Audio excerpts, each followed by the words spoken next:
তো কি অবস্থা ভাই বোনের, নতুন একটা ভিডিও নিয়ে আসলাম। সেটা হলো লিটন দাস। সম্প্রতি একটা ভিডিও দেখলাম, লিটন দাস স্টেডিয়ামে দাঁড়িয়ে আছে, স্লোগান দিচ্ছে বোয়া বোয়া।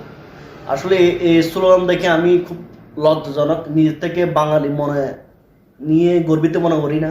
কারণ উনি জাতি দলে অনেক দিন ধরে সার্ভিস দিচ্ছে। আশা করি তার থেকে আমরা অনেক ভালো একটা প্রত্যাশা চাই। আশা করি সামনে দিবি, আমরা এই প্রত্যাশা। কিন্তু স্লোগান বোয়া বোয়া স্লোগান দেওয়াটা আসলে বাংলা জাতি হিসেবে আমি কাম্য করি না। কারা এই ধরনের স্লোগান দিচ্ছে তারাও জানি না। একটা জিনিস দেখেন, প্রত্যেকটি প্লেয়ার সবসময়ে টপ ফর্মে থাকে না, আপ ডাউন হয়। এখন লিটন দাসা ডাউন চলছে, ইনশাল্লাহ সামনে আরও আমাদেরকে ওর স্কিল ডেভেলপ করে আরও ভালো সেঞ্চুরি, হাফ সেঞ্চুরি বা ভালো একটা ফর্মে নিয়ে আসবে। আমরা তার থেকে প্রত্যাশা করি, আমরা তাকে অ্যাপ্রিসিয়েট করি। কিন্তু অ্যাপ্রিসিয়েট না করে আমরা তাকে কী ধরনের করছি, তাকে কি বোয়া বোয়া স্লোগান দিচ্ছি। এই ধরনের স্লোগান দেওয়া আমি বাঙালি হিসেবে আমি কাম্য করি না, আমি এই ধরনের পক্ষে নাই। কারণ এটা দেখে আমি খুব হৃদয়বারক হয়েছি, খুব কষ্ট লাগলো।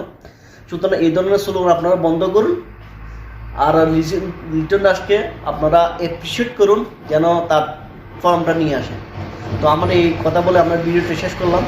সবাই উড়ুদুরু শেয়ার করে দিন আর পাশে থাকুন। ওকে ভাই, আসসালামু আলাইকুম।